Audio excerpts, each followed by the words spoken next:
me siento listo, que estoy enfocado en el juego y que vamos a ganar. I feel ready.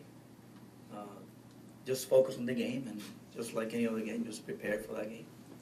How much have you drawn from Freeland and Marcus and just kind of their performances over the past couple of days and I guess the need to just carry the torch? La actuación de Márquez y de Freeland, que tanto tú has podido sacarle a ese rendimiento que ellos han tenido y cómo te ha ayudado eso. Bueno, de verdad, lo he visto mucho estos últimos dos juegos. Lo que más me impactó de ellos es que han competido y eso es lo que tengo en mi mente. I definitely learned a lot. You know, we push each other as teammates, but the best thing that I can get out of their performances is the way they compete. And, you know, they're just relentless competitors, and, you know, that's what I'm striving for.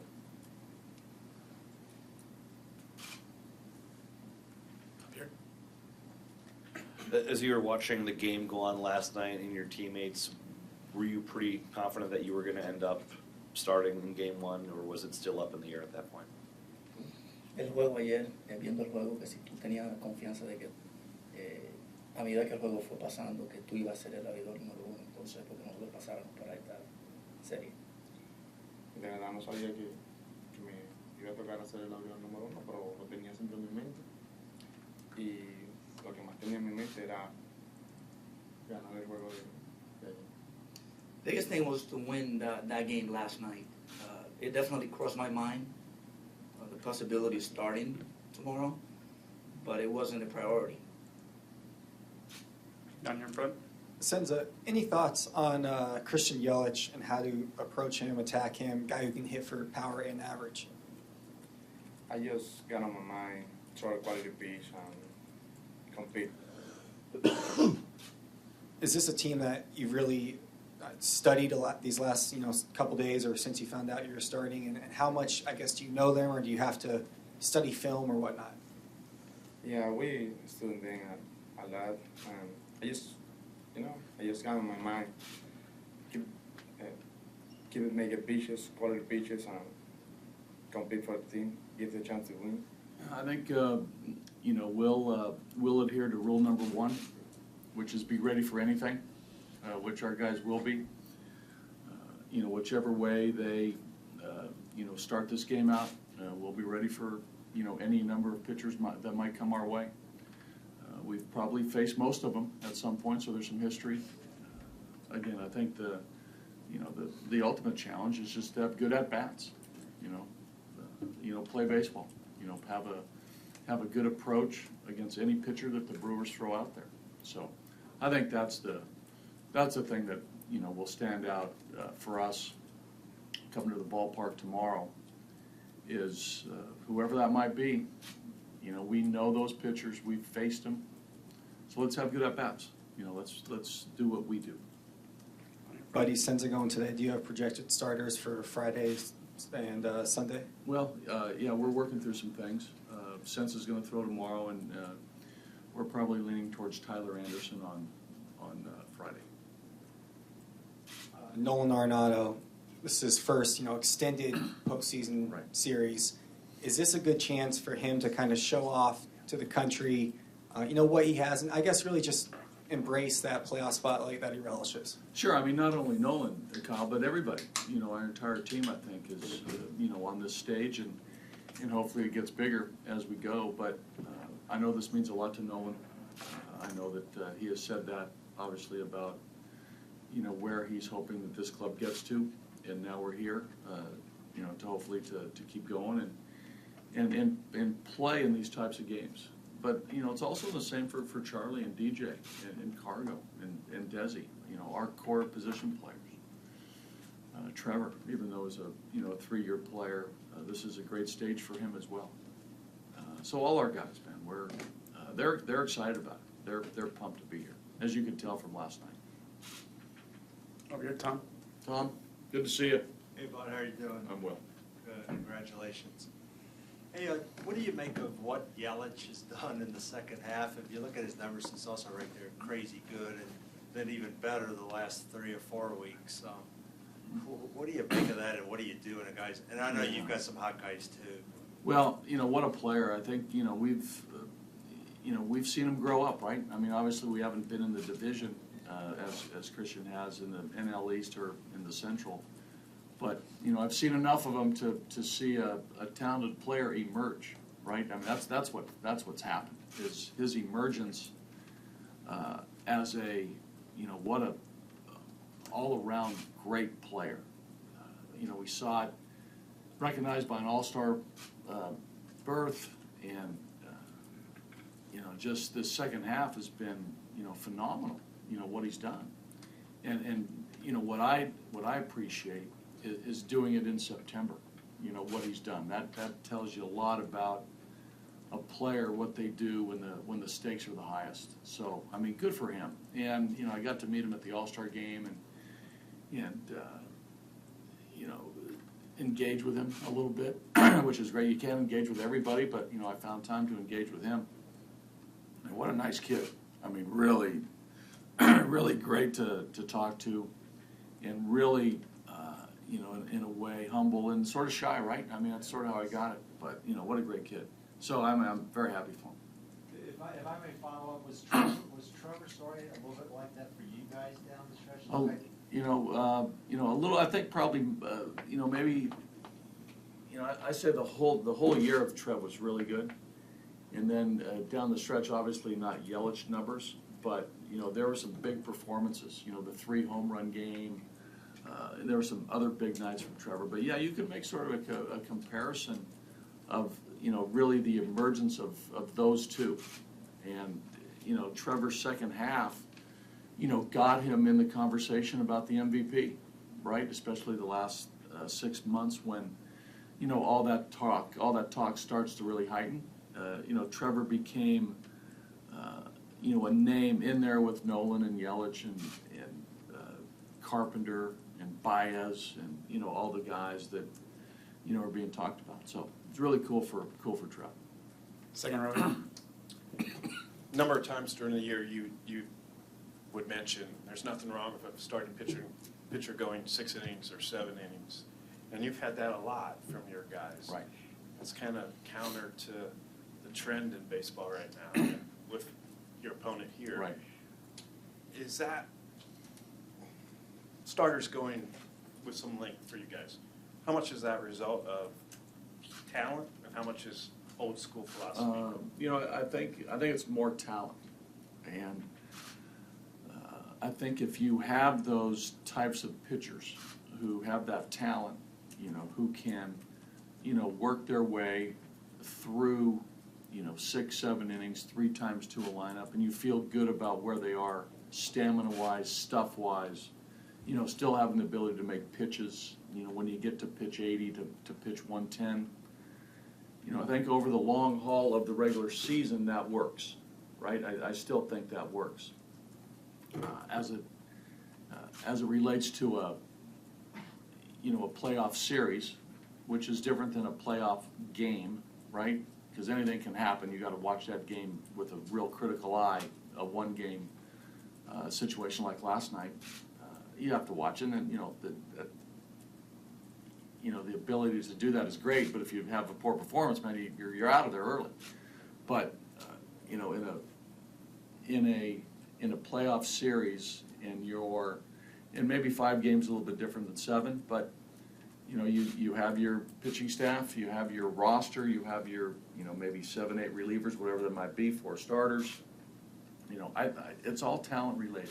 It really is. I think the strength of a pitching staff for me is the sum of its parts, man. You have to have good pitchers, 1 through 12 or 1 through 11, whatever that might be. Short series, 5-game series, 7-game series. Do you have to tweak the philosophy at all? Or? Well, maybe some, because every game's important, right? And it helps now when you have, we had today off. The Brewers have had 2 days off. There's a day off on Saturday. There's another one on Tuesday, right? So that helps keep certain bullpen members fresh and the ability to to go to them, where maybe during the regular season you might not have that luxury. And in October there's sort of light at the end of the tunnel, and you can sort of push guys a little bit out of that bullpen. But it probably changes a little bit because you probably want to get certain pitchers into the game to try to win it or try to win that inning. That type of philosophy for sure. Buddy, for you, 2 years now, 2 playoff spots. I guess relative to your expectations coming into this job, has it been more than what you expected, about the same? Or what's your...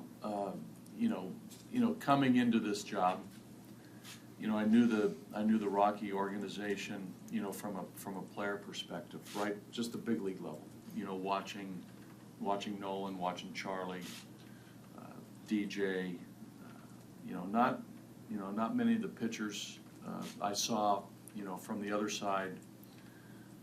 I didn't see a lot of these fellas, so I didn't know what to expect really on the total team personnel, and even the minor league players who ultimately came up to us last year and this year. So once I got into this job and into our organization and into our player development situation, I realized that this is a good team with some talent, and if we pitch, I always thought that we could contend. So last spring, I saw the Marquezes and the Freelands and the Senzatelas and the Hoffmans and the Castellanis and the Lamberts and Tyler Anderson and John Gray and all the guys. Bettis. I saw our bullpen a little bit because it was an experienced bunch, right, with Holland and Davis this year, McGee, Dunn. I'm familiar with these fellas, but the starting pitcher group, which is going to throw 850, 950 innings, whatever that might be. I didn't know much about these fellas, but once I saw them in spring training, the first initial glance was, hey, these guys are okay, but you don't know. And then the season started, and then I saw what they're made of. And I thought that if we could hold the fort a little bit with the pitching, our position player group would do their thing, and we can maybe make a run at it. Every year is different. And I definitely thought this year, based on what I saw last year, that we could contend with the Dodgers, who had won the division the last number of years, the Diamondbacks coming off a good year, the Giants, with their group of with Posey and those guys are always viable. I thought that we could do it. We could contend and match these teams, and sure enough, we have. So it's a current expectation for sure. That's where we want to be. Thank you.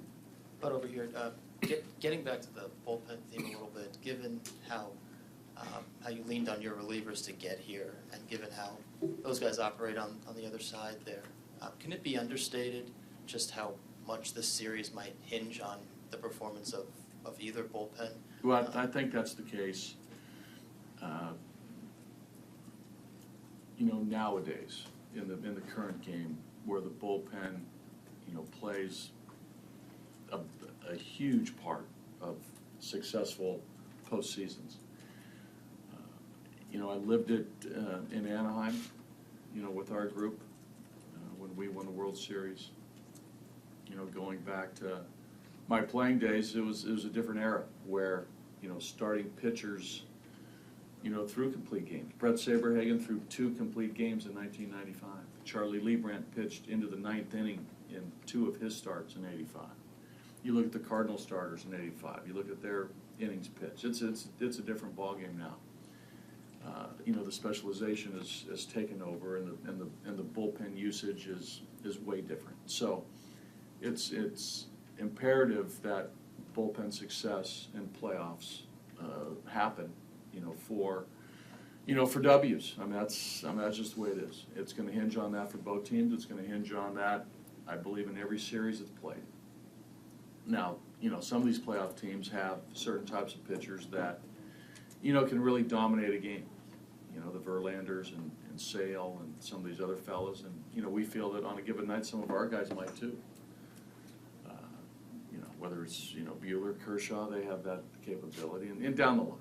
But when it comes down to it, playoff teams are good teams, and they're gonna, and these games are close. And as the game gets down to the end, it's, you know, in the National League, for sure, you know, you're pinch hitting, you're doing things that get relievers into the game. So it's so critical that these guys perform. Kind of along those lines you alluded to earlier, because these games are so important, you want to get your better pitchers into them earlier sometimes. Well, I think I mentioned, I don't know whether you want to get your better pitchers in there, you need to get your pitchers in there, maybe earlier, you know, to get the right, you know, maybe to get the right matchup or get the right guy in that game for that particular role that's, you know, maybe emerging.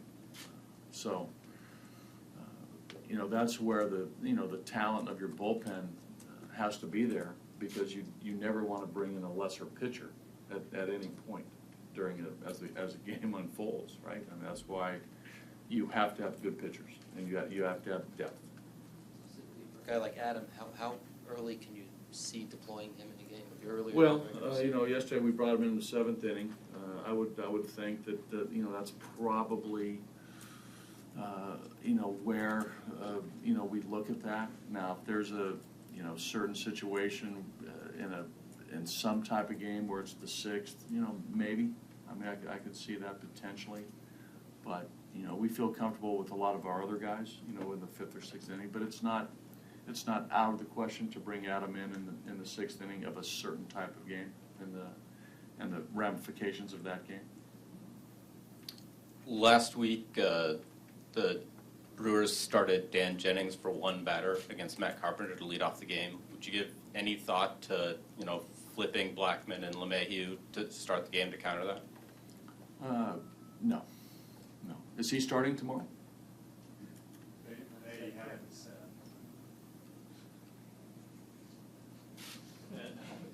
A different follow-up. You know, what has Matt Holliday brought to the team that maybe you didn't have early on in the season? Well, I think it's the presence of a a right-handed bat that we needed.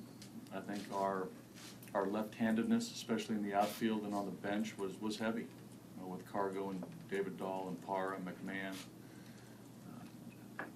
Michael Talkman, other guys who'd been, you know, on our club. It was heavy left-handed.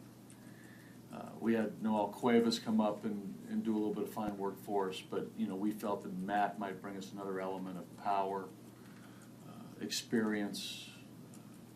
You know, a guy who's been there, you know, been through a pennant race, and he was ready for that reunion with us. You know, he was motivated to play. I think all along the season he was looking for the right fit to play, and when both Matt and Jeff Breidish, our general manager, connected in the middle of the summer, that was in the works to make it happen. I think both sides wanted that to get done, and sure enough it did. Matt did everything to get ready to play physically and mentally. I think he had been working out for most of the first half of this year down home in Florida, so he was in good shape there. He just needed some baseball repetitions. He got them done a little bit in Florida. Joined our rookie ball team in Grand Junction. From there went to Albuquerque. You know, got close to 60 at-bats, like you would in a spring training situation. He did it in Albuquerque in a AAA environment. Showed that the bat speed was there, physically in a good spot, moving well in the outfield, moving well in the batter's box. He looked good. He looked good for not playing for a while. And he's brought, you know, contributions, you know, statistically. You know, I think it's only 3 ribbies, but you know, it's been good at bats. Man, his on-base percentage is great. His at bats have been solid. He's taken his walks. He's taken good swings. He's hit a couple homers. You know, got that double yesterday down the line against Leicester. So he's done his part, and you know, the great presence he brings to our clubhouse, the experience to talk with younger players, older players, just who he is as a teammate has been really, really valuable. Anything else? Right here. Just want to apologize if you mentioned it already. I kind of came in a little late, but do you have your pitching plan past game? Yeah, we're Senzatela tomorrow, and we're leaning towards Tyler Anderson on Friday. And then there's a day off And then more than likely, you'll see Marquez and Freeland in some fashion.